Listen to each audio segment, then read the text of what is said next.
बहुत लोगों के कमेंट आ रहे थे कि मैम प्रश्न नंबर 8 भी सॉल्व करवा दीजिए। इसके अलावा इस प्रश्नावली के सारे क्वेश्चन सॉल्व करवा दिए गए हैं। तो चलिए देख लेते हैं आज प्रश्न नंबर 8। निम्नलिखित विषयों पर टिप्पणी लिखिए। तो हमें इस जो विषय दिया जाएगा उसे हमें संक्षेप में बताना है, उस पर टिप्पणी लिखनी है। तो पहला क्या है? बीरबल की चतुराई। तो हमें बीरबल की चतुराई में टिप्पणी लिखनी है। तो ये रहा प्रश्न नंबर 8 का उत्तर, बीरबल की चतुराई। अब बीरबल की चतुराई में हमें टिप्पणी लिखनी है, इसे संक्षेप में इसका वर्णन करना है।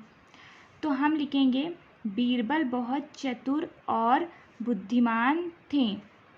अपने इसी गुण से बीरबल बड़ी से बड़ी समस्या का हल भी निकाल लेते थे।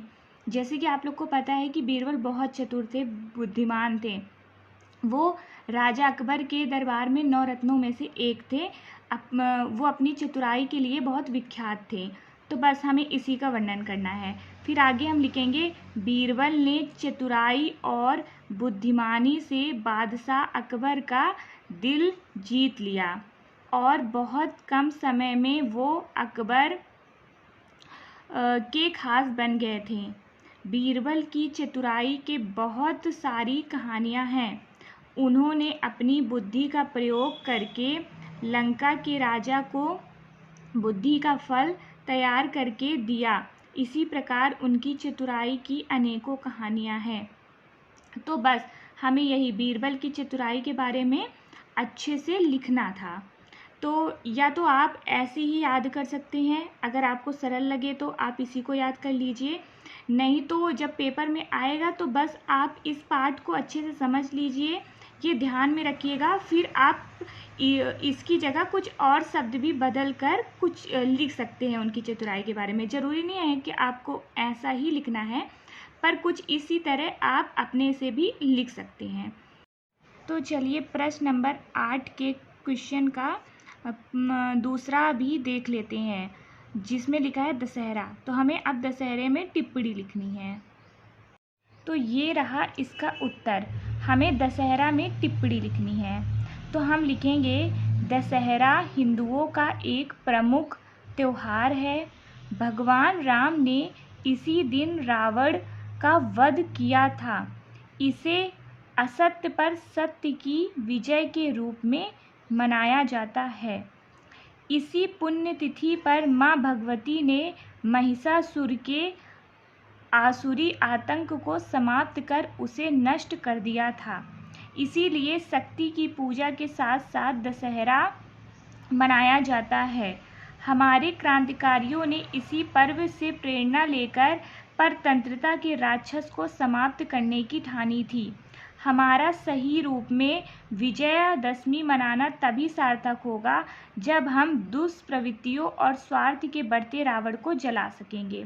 तो देखिए प्रश्न नंबर 8 के दूसरे में हमें बोला गया था कि दशहरा में टिप्पणी लिखनी है, उसे संक्षेप में बताना है कि दशहरा क्या है और क्यों मनाया जाता है। तो बस हमने ये लिख दिया। आप इसे ऐसे ही याद कर लीजिए या तो फिर ऐसे ही समझ लीजिए, ताकि आपको बाद में लिखने में आसानी हो। तो चलिए प्रश्न नंबर 8 के बा नंबर को भी देख लेते हैं। इसमें लिखा है निम्नलिखित मुहावरों का अर्थ स्पष्ट करते हुए वाक्य लिखिए। मतलब हमें ये बोला जा रहा है कि यहाँ पर कुछ मुहावरे लिखे हैं जिसका हमें अर्थ बताना है और साथ ही साथ वाक्यों में भी प्रयोग करना है। तो यहाँ पर पहला मुहावरा क्या लिखा है? पर लगना। तो ये रहा प्रश्न नंबर 8 का उत्तर। तो पहला मुहावरा क्या था? पर लगना। पर लगने का अर्थ होगा तेज दौड़ना। तो इसका प्रयोग हम करते हैं, दौड़ प्रारंभ होते ही मानो धावकों के पर लग गए थे। तो इसका प्रयोग क्या हुआ? दौड़ प्रारंभ होते ही मानो धावकों के पर लग गए थे। तो यहाँ पर लग गए थे हुआ ना, ये यहाँ पे लिखा था पर लगना, तो इसका प्रयोग यहाँ पर हुआ पर लग गए थे। ऐसे ही हमें आगे भी वाक्यों में प्रयोग करना है। अब दूसरा देख लेते हैं। सिर मुड़ाते ही ओले पड़ना, सिर मुड़ाते ओले पड़ना। तो इसका अर्थ हो जाएगा कार्य के शुरू होते ही रुकावट आना। तो इसका प्रयोग हम कैसे करेंगे? सेठ बनारसी दास की मिल चालू होते ही आग लग गई, इसे ही कहते हैं सिर मुड़ाते ही ओले पड़ना।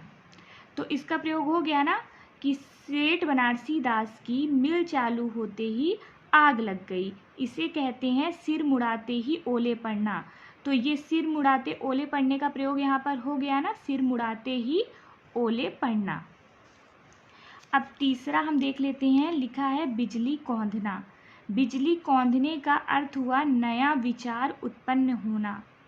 तो इसका प्रयोग हम इस पाठ की पिछली कविता से कर रहे हैं कि यहाँ पर हम इसका प्रयोग करेंगे, चंदन को देखते ही पन्ना के दिमाग में बिजली सी कौंध गई। आपने पढ़ा है ना पिछले पाठ में ये चंदन और पन्ना की कविता, तो यहीं पे हम इसका प्रयोग कर रहे हैं कि चंदन को देखते ही पन्ना के दिमाग में बिजली सी कौंध गई।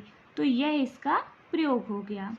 अब आगे हम देख लेते हैं गदगद होना। गदगद होने का अर्थ होगा अत्यधिक प्रसन्न होना। तो इसका प्रयोग हम कैसे करेंगे? हामिद की बात सुनकर अमीना का हृदय गदगद हो उठा।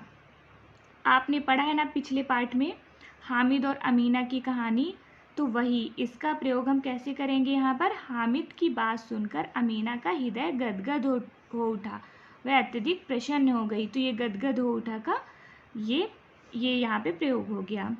चलिए अब आपको प्रश्न नंबर 8 का उत्तर मिल गया होगा, आपको समझ आ गया होगा। ऐसे ही आप सिर्फ ये जो भी मुहावरे हैं उनका अर्थ याद कर लीजिए, बाकी जो इसका प्रयोग है उसकी जगह आप कुछ भी बनाकर लिख सकते हैं जिससे आपको समझ आए, जो आपको लगे किसी और पार्ट का, या तो आप इसको लिख सकते हैं। प्रयोग आप कुछ भी बनाकर लिख सकते हैं उसकी जगह, बस जो भी ये मुहावरे हैं उनका अर्थ यही याद कर लीजिएगा। तो चलिए ठीक है, फिर मिलते हैं नेक्स्ट वीडियो में।